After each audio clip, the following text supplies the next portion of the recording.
We're talking about stack. We're talking about a lot of stack. We're talking about the Mizuno Wave Rebellion Pro 3. Welcome back to the channel. I am Cody with the Shoe In With Cody, and today we got ourselves a good one. We're talking about first impressions and some tech specs of the newest super shoe, the Mizuno Wave Rebellion 3. Look at that shoe. That's a whole lot of stack, and I got a whole lot to say about this shoe. Now, before I dive into all that goodness, I do need to point out one thing. This shoe was provided to me by Mizuno, but they have no idea what I'm saying. This video or any of my reviews or content on their gear. I also have a favor to ask.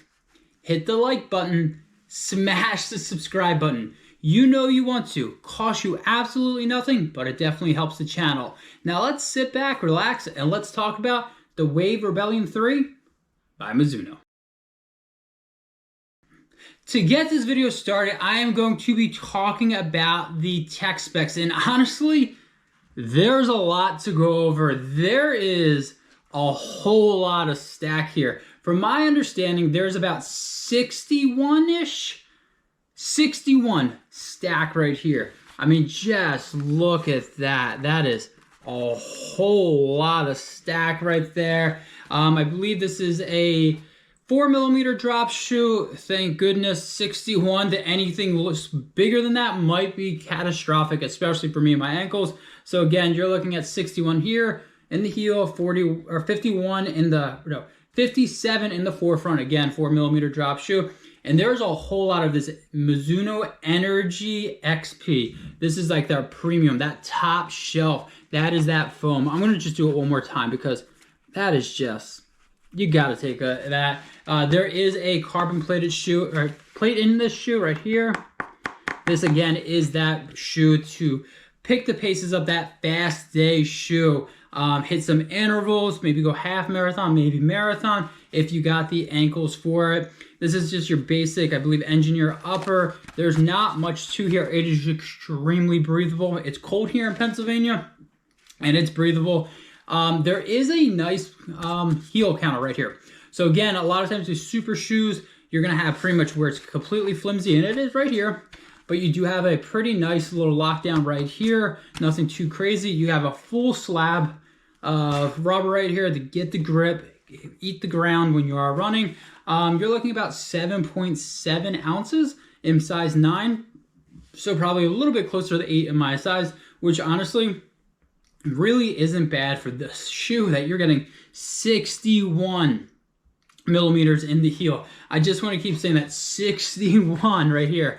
Again, this is a shoe that is made to go to distance and pick the paces up. The shoe also comes at a pretty hefty cost, similar to a lot of super shoes. It's going to cost you about $250. Yes, $250. It is a lot, but unfortunately, I hate saying it. That feels like it's the going rate these days for race day shoes, super shoes. I don't even know if you could race with this legally because it's over that distance, but man, it is a shoe that is meant to have fun and really, again, go fast, go far, and just do its job. While I know you like some tech specs, I know you clicked on this video to get my first run experience, and honestly, I did about one run in it, and I did 4x800, so I was putting that paces in, and I was keeping it around 6:15, 6:30, just to kind of put it in perspective what kind of run I've taken those. And when I was going fast and landing here, oh man, this thing felt fantastic. I felt fast in the shoe. This Energy XP foam, ooh wait, it was nice underfoot. I was ripping it and I felt really good. This foam just felt really good. The plate they are using, again, I felt the pop. I felt really good. The upper, again, I had a pretty good lockdown in. The tongue is not gusseted, and it is paper thin. This thing is, it's paper thin. Again, very similar to that race day upper. You want it as light as possible, so they kind of cut the weight where they could, and the tongue is definitely it. Again, a lot of rubber right there, good grip, no real issues at all. When I went to go plant my foot and let it rip, I felt really good. Now, I do want to point out, I did do this on a treadmill. It's really snowy here in Pennsylvania, and I just don't want to blow an ankle or anything like that trying to take a shoe with this much stack out in the snow. I did, you know what, there are a couple things I do need to point out, though. At slower paces, it felt a little awkward. This is definitely very squishy foam. I mean, it is really squishy foam. So at slower paces, it felt really awkward. And when my form went, if you're not landing on the front and you land on the back, it felt weird. It really did. It's something you have to get used to. I think if you're a heel striker, I just don't know if this shoe would work for you, to be quite frank. I think it would just be too squishy. And the other thing is walking in the shoe.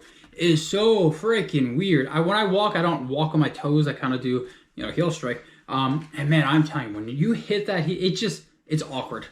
Once I got fast and I felt like I was moving it, I didn't feel it at all because I was running, keeping on my toes. But when walking this shoe, it is just weird. It's a weird experience. The other thing is, again, I did 4x800s. I did 2-mile warm-ups right into the 4x800s, and then I did a cool down. I did get a little rubbing right here. I gotta work. There is an extra eyelet. I'm gonna try the runner's knot next time. So I did get a little rubbing and I did get a little blister. Not a big one. I've had some shoes I've tried and my blister was huge. It hurt really bad. This one I got a little blister. I'm gonna try different socks and I'm gonna try the runner's knot to see if that helps. But again, my first experience were really good. I felt fast. So if this shoe goal is to make you feel fast, yeah, I felt really fast. If it's to be kind of a walking kind of shoe or, to go slow in it, yeah, no. If you're looking for a shoe to not push the pace and feel fast, I would pass on the shoe right away. I don't even think you need to wait for my full review, but I do need to get more miles into the shoe, so definitely stay tuned for that full review. You definitely don't want to miss out, so make sure you hit the subscribe button and the like button, and thank you for watching this review, and until next time, I'll see you all out on the run.